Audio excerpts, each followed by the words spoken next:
महाराष्ट्र में हाल की फूट जो है उसमें एक बड़ा नाम है छगन भुजबल का। अजीत पवार यूं तो इस फूट के केंद्र में दिखाई देते हैं, लेकिन छगन भुजबल इसलिए क्योंकि शरद पवार के सबसे खास थे। लेकिन शरद पवार ने भी जब निशाने साधने की शुरुआत की तो छगन भुजबल के ये वाला इलाके में जाकर और बोला गलती हो गई, गलत आदमी पर भरोसा कर लिया। अब छगन भुजबल भी क्या करें, उन्हें अपनी जमीन भी तो बचानी है। छगन भुजबल ने शरद पवार पर फिर से निशाना साधा, कहा सिर्फ भाजपा के साथ गठबंधन किया, विचारधारा नहीं बदली है।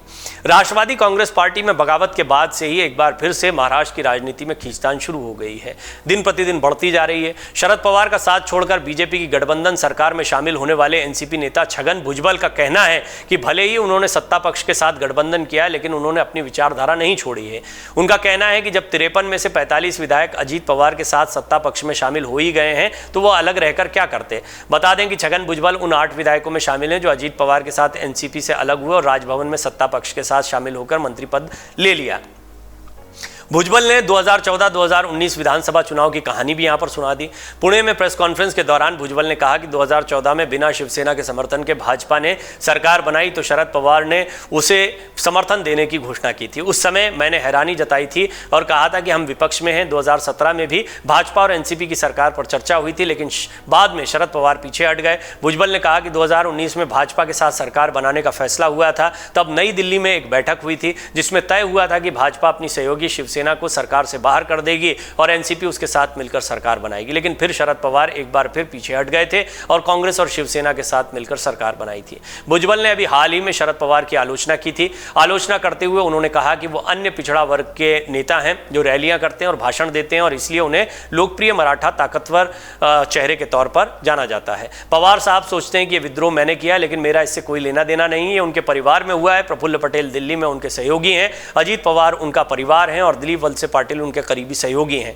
पवार पर हमला बोलते हुए उन्होंने कहा कि पवार साहब ने रैली में कहा कि वो लोगों से माफी मांगते हैं क्योंकि मुझे उम्मीदवारी देना एक गलती थी, हालांकि मेरी वजह से येवला में विकास हुआ, इसलिए माफी मांगने का सवाल ही नहीं उठता। भुजबल ने पवार से पूछा आप कितनी जगह माफी मांगेंगे। भुजबल ने पूछा अगर नासिक जिले के लोग शरद पवार से प्यार करते हैं तो 2019 के लोकसभा चुनाव में एनसीपी के दोनों उम्मीदवार हार कैसे गए। एनसीपी नेता अजीत पवार की बगावत के बाद एनसीपी में 2 फाड़ हो गई है। इसके बाद अजीत पवार गुट शरद पवार गुट के खिलाफ आमने सामने आ गया। शरद पवार ने हाल ही में छगन भुजबल के गढ़ येवला में एक बैठक की थी।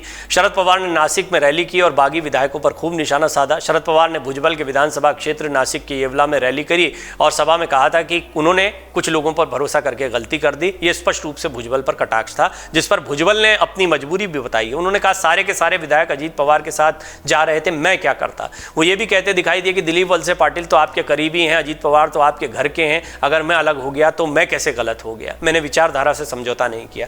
कहीं ना कहीं अपनी मजबूरी बता रहे हैं छगन भुजबल कि मैं अलग इसलिए नहीं हूं और इसकी वजह है शरद पवार के चेहरे पर वोट मांगा गया है। छगन भुजबल ही नहीं, तमाम नेता ये मानते हैं जो अभी अजीत पवार के साथ चले गए हैं।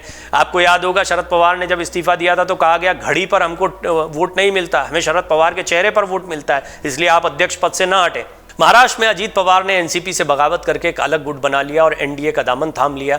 अजीत पवार के एनडीए में शामिल होते ही उन्होंने सबसे पहले उप मुख्यमंत्री पद की शपथ ली और उनके साथ साथ कई विधायकों ने भी महाराष्ट्र सरकार में मंत्री पद की शपथ ली। अभी तक इनको विभागों का बंटवारा नहीं हुआ है, लिहाजा अब भी मामला अटका हुआ है। लेकिन इस सबके बीच में छगन भुजबल एक तरीके से बहुत ही संभल कर चल रहे हैं। वो शरद पवार पर हमला भी करते हैं तो ये ध्यान रखते हैं कि कभी भी उनको शरद पवार के पाले में जाना पड़ सकता है, तो बार बार अपने एक्सक्यूजेस भी रख रहे हैं, अपनी मजबूरी भी सामने रख रहे हैं कि भाई शरद पवार के साथ बगावत करके मैंने क्या गलती करी है, मेरी मजबूरी थी। सारे के सारे विधायक जो अजीत पवार के साथ जा रहे थे, ऐसे में यहां अकेले रहकर मैं क्या करता। अमर उजाला अब आपके टीवी पर भी। अपने स्मार्ट टीवी पर यूट्यूब पर सर्च करें अमर उजाला, चैनल सब्सक्राइब करें और देखें ताजा खबरें, वो भी HD क्वालिटी में। और हाँ, बेल आइकन दबाना ना भूलें ताकि हर खबर हो आपके घर। अमर उजाला, निष्पक्ष, निर्भीक, निरंतर।